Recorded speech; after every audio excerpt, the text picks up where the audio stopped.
Nah, ini topiknya adalah perancangan produk baru atau pengembangan produk dalam perspektif supply chain management ya. Nah, di sini kita tahu bahwa uh, sebagaimana di pembahasan sebelumnya ya, teman-teman mungkin masih ingat ya bahwa fungsi dari supply chain ya atau proses utama di dalam supply chain itu sebenarnya ada dua ya, masih ingat ya? Ada dua. Jadi ada yang fisik ya nggak? Masih ingat nggak? Ada yang fungsi atau proses fisik, physical proses. Ada yang satu lagi apa? Masih ingat nggak? Market mediation atau mediasi pasar ya. Nah, nanti kita lihat nih bahwa ternyata untuk yang pengembangan produk, perancangan produk itu masuk ke yang fungsi mediasi pasarnya. Jadi tidak semua kegiatan di supply chain itu hanya bersifat fisik ya. Dari mulai apa? Semua kegiatan dari upstream, ada yang upstream dari hulu nih, dari supplier sampai ke manufacturer kan ada tuh kegiatannya ya. Memang semua hampir semua terkait dengan logistik ya. Jadi yang physical proses itu hampir semuanya bisa disebut logistik ya, dan juga ada produksinya tentunya ya. Logistik kan berarti kan dari procurement tuh, masih ingat ya, dari supplier ke manufacturer, berarti kan ada proses, ada aktivitas sourcing ya, pencarian supplier, kemudian procurement pengadaannya ya. Ada juga pengiriman dari supplier kepada manufacturer, nah gitu.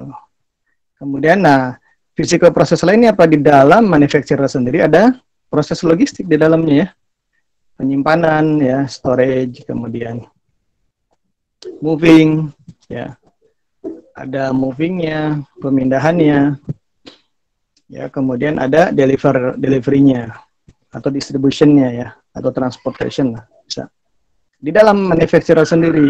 Nah kemudian ada uh, downstreamnya ya, kegiatan-kegiatan di downstream. Downstream itu berarti kan dari mulai manufacturer ke bawah tuh, namanya hilir ya. Downstream itu hilir berarti kan dari manufacturer turun ke distributor, kemudian dari distributor pun ada kegiatan lagi tuh ke wholesaler atau grosir, kemudian ada kegiatan juga dari grosir ke retailer, dan terakhir dari retailer ke customer. Nah itu semua fisik tuh kebanyakan ya, termasuk kegiatan reverse-nya.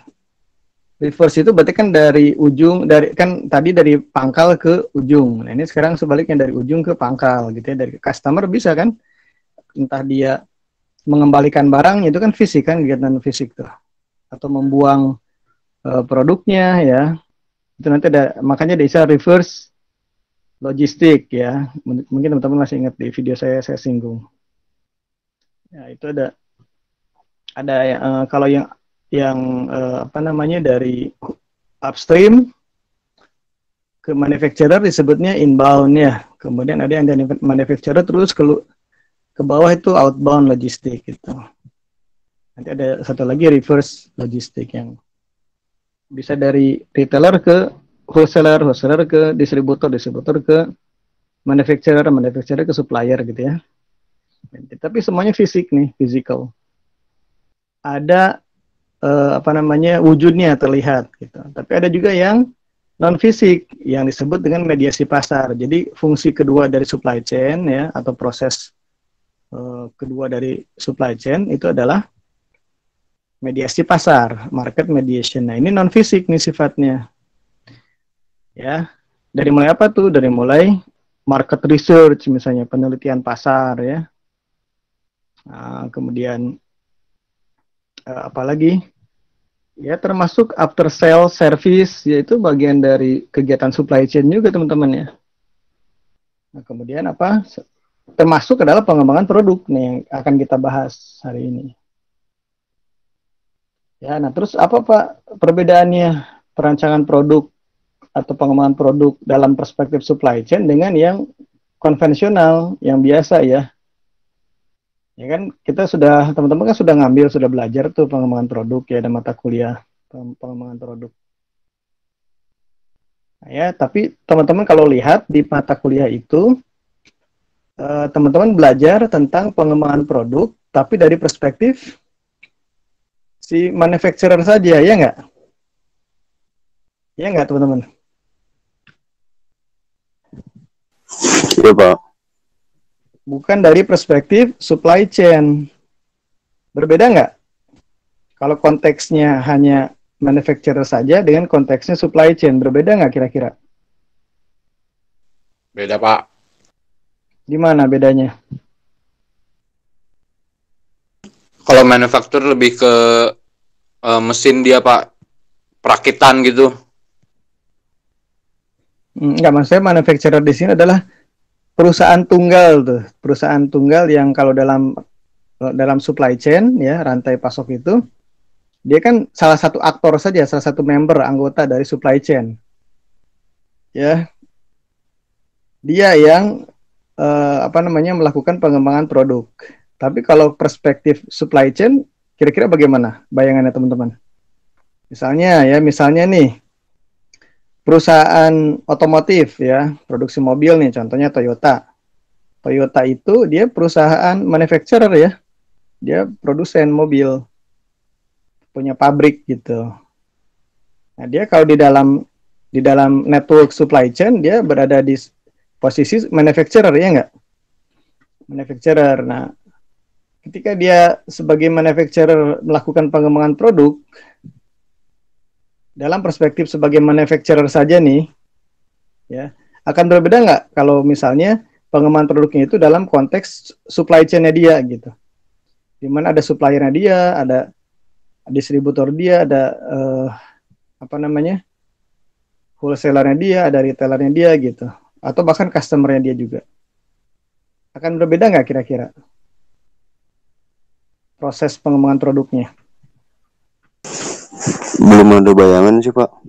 Belum ada bayangan. Oke, baik, nanti kita bahas deh ya. Tapi ini sekarang sekedar opening question aja dari saya gitu ya. Nggak apa-apa, nanti teman-teman bisa menemukan benang merahnya saat kita bahas nih. Ya, jadi pengembangan produk itu salah satu fungsi vital ya yang sejajar dengan fungsi-fungsi lain ya. Di sini disebutkannya yang fisikalnya nih. Ya, proses yang fisiknya nih dalam supply chain itu apa? Pengadaan material tadi yang saya sebutkan ya, sourcing atau procurement, produksi dan distribusi ya. Ini kegiatan fisik nih, kegiatan fisik di dalam supply chain ya teman-teman. Ini harap diingat, tiga hal ini adalah fungsi fisik atau proses fisik di dalam supply chain ya. Pengadaan material itu berarti kan dari supplier ke manufacturer. Kemudian produksi di dalam manufacturer sendiri serta distribusi ya. Oke. Nah, jadi bisa dibilang proses atau fungsi fisik dari supply chain itu logistik plus ya. Logistik di masing-masing aktor atau anggota supply chain ya, dan plus apa? Plus di manufacturer itu bukan cuma logistik saja, tapi ada juga produksinya ya. Kalau logistik kan tidak termasuk produksi ya nggak teman-teman. Aktivitas utama logistik apa? Pengadaan atau procurement, kemudian apa lagi? Masih ingat?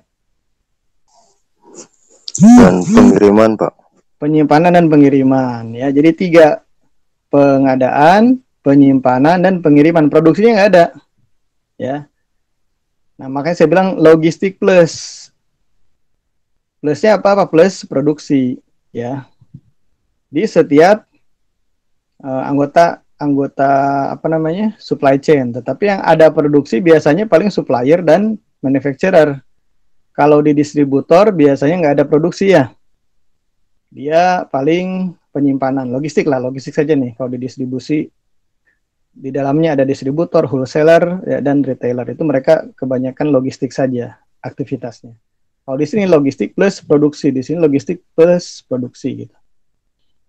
Nah itu, jadi fungsi-fungsi lain yang dia maksud ini adalah fungsi fisik dari supply chain, yaitu logistik plus produksi tadi ya. Nah, sedangkan perancangan produk itu tidak termasuk kepada fungsi yang fisik atau proses yang fisik ya. Dia masuk kepada yang non fisik yang disebut dengan mediasi pasar atau market mediation. Kalau teman-teman lupa bisa dilihat lagi di video pertemuan sebelumnya ya. Saya sudah bahas tentang dua proses atau fungsi utama di dalam supply chain, yaitu physical process, proses fisik, Itu logistik dan produksi tadi, dan mediasi pasar atau non-fisik ya, market mediation. Nah, salah satunya adalah tadi saya bilang, selain dari perancangan produk ya, ini salah satunya adalah perancangan produk, ada juga market survey, market research ya. Kemudian apalagi after sale service, nah itu bagian dari mediasi pasar atau fungsi non fisik ya dari supply chain. Oke. Nah, ini nih. Fungsi supply chain pada dasarnya bisa dibedakan menjadi dua ya, fungsi fisik dan fungsi mediasi pasar ya. Ini sudah saya bahas sebelumnya. Nah, sedangkan yang perancangan produk termasuk pada yang mediasi pasar bersama aktivitas riset pasar atau market research dan after sales service ya. Jadi kalau nanti ada pertanyaan, sebutkan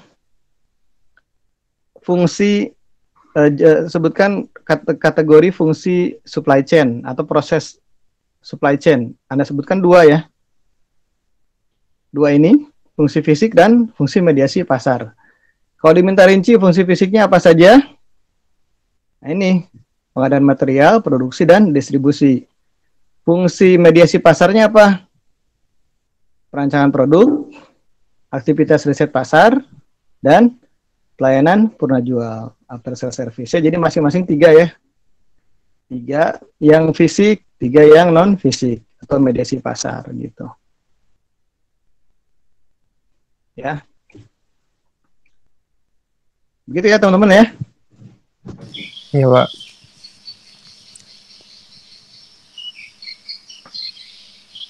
Oke. Kita lihat nih perancangan produk baru ya. Ini tujuannya adalah untuk mengakomodasi aspirasi pelanggan. Teman-teman sudah belajar lah di mata kuliah pengembangan produk ya. Jadi ini tidak akan terlalu banyak kita bahas ya. Jadi intinya adalah bagaimana menghasilkan produk yang sesuai dengan keinginan dari pelanggan ya. Teman-teman dulu pernah belajar voice of customer ya nggak? Suara pelanggan ya. Kemudian apa lagi? Belajar metode QFD ya nggak? Belajar kan, masih ingat QFD? HOQ, Quality Function Deployment, House of Quality, belajar kan, masih ingat ya? Iya, Pak. Ya gitu. Meskipun mungkin udah lupa ya.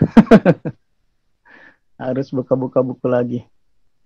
Nah, kita tahu bahwa keinginan pelanggan itu beragam ya, berbeda-beda. Ya, selain itu juga, selain pelanggan keinginannya berbeda-beda ya, pasar itu seleranya berbeda-beda. Di pasar juga ada terjadi apa? Persaingan yang sangat ketat gitu ya. Kita setiap perusahaan itu punya kompetitor ya, yang sama-sama ingin menguasai pasar, ingin menjadi yang paling dominan lah gitu. Nah, keadaan ini ya, teman-teman, ini seperti sebuah tantangan, challenge ya. Keinginan pelanggan yang beragam, persaingan yang ketat itu mendorong perusahaan untuk apa? Semakin inovatif dalam menciptakan produk baru. Jadi, kalau dulu inovasi itu, ya, dorongan inovasi itu dalam perspektif perusahaan tunggal saja nih, perusahaan si manufacturer saja, tadi saya bilang contoh Toyota saja, dia yang memikirkan ya, dia yang terlibat saja ya. Nah, kalau dalam konteks supply chain, berarti pengembangan produk itu, inovasi itu menjadi urusan siapa? Masih udah nyambung nggak kira-kira? Tadi opening question belum ketemu, sekarang sampai sini saya sudah sampaikan tadi beberapa. Nah, sekarang di pembahasan slide ini nih, teman-teman sudah ketemu nggak? Kalau dulu dorongan untuk berinovasi ya, karena adanya pelanggan yang beraneka ragam keinginannya, persaingannya semakin ketat ya. Dulu itu menjadi urusan dari si perusahaan produsen, manufacturer semata. Ya, inovasi itu untuk menciptakan produk baru itu. Tetapi ketika sudah konteksnya supply chain, maka inovasi itu menjadi urusan siapa? konsumennya Pak banyak sih, bisa berpengaruh semuanya. Jadi bisa disebut sebagai urusan siapa? Masih ingat dulu saya di video sebelumnya, di pertemuan sebelumnya saya sebut bahwa sekarang persaingan itu bukan lagi hanya persaingan antar perusahaan, tetapi menjadi persaingan, ayo sambil direview.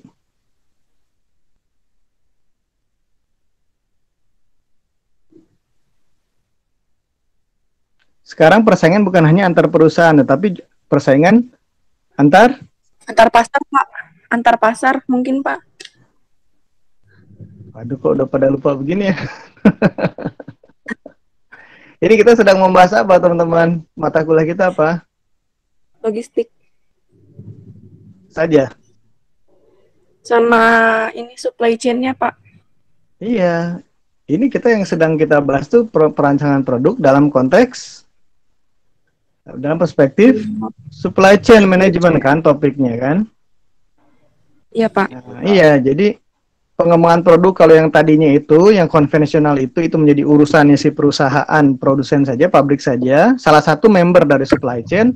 Maka sekarang inovasi pengembangan produk itu menjadi tanggung jawab siapa? Urusan siapa? Si supply chain-nya Pak. Iya, supply chain dari tadi coba. Nah, supply chain itu apa? Isinya siapa saja?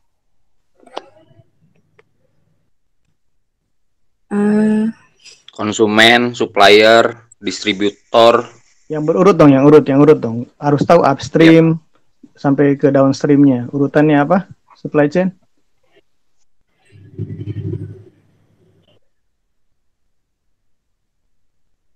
Jadi bahan baku, supplier, manufaktur. Oh, bahan baku emang pelaku dia. Iya. Salah Pak. Maaf. Supplier, manufaktur, distributor, retailer, sama konsumen, Pak. Ya, bagus. Tapi wholesalernya ketinggalan ya. Sebenarnya customer, oke, nggak apa-apa. Wholesaler dulu ya, baru ke retailer. Gitu ya, jadi kita ingat, ini kita bahas pengembangan produk, bukan seperti mata kuliah pengembangan produk yang dulu. Pengembangan produk yang dulu itu, konteksnya, perspektifnya adalah perusahaan si produsennya, paham ya? Toyota saja gitu, atau misalnya Samsung saja, Apple saja nih, satu perusahaan tunggal sebagai produsen manufacturer, dia ingin berinovasi mengembangkan produk baru, ya. Tetapi sekarang kita sedang bahas perspektifnya supply chain, berarti inovasi atau pengembangan produk baru itu sekarang melibatkan siapa saja? Melibatkan semua perusahaan di dalam supply chain sih, Pak. Di dalam supply chain. Jadi supply chain itu kumpulan perusahaan, teman-teman ya. Ada yang jadi suppliernya, ada yang jadi manufacturernya, ada yang jadi distributornya, ada yang jadi wholesaler, yang jadi retailernya, ya. Dan ujungnya adalah customer. Jadi semua itu adalah bagian komponen dari supply chain. Jadi kita bicara supply chain, teman-teman sudah langsung kepikiran, supply chain itu kumpulan pelaku aktor ya. Gitu. Ya. Ada perusahaan, ada yang customer nih, ujungnya customer memang ya. Jadi yang perusahaan itu ada yang di upstream, ada yang manufacturer, ada downstream. Gitu. Nah sekarang jadi tadi persaingan yang semakin ketat ya. Nah ingat, saya bilang bahwa persaingan saat ini, kompetisi saat ini bukan lagi antar perusahaan, tetapi antar supply chain, Pak. Supply chain.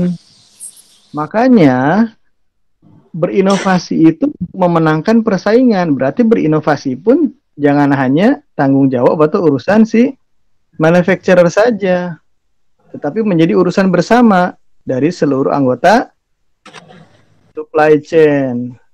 Ya. Nah, jadi perspektif supply chain dalam pengembangan produk dalam perspektif supply chain itu maksudnya begitu ya. Nah, jadi tantangan ini yang tadi saya bilang, tantangan pasar dan juga tantangan persaingan ya, itu harus disikapi oleh semua anggota supply chain ya. Bagaimana bisa semuanya terlibat dalam inovasi produk ya, atau pengembangan produk, rancangan produk baru.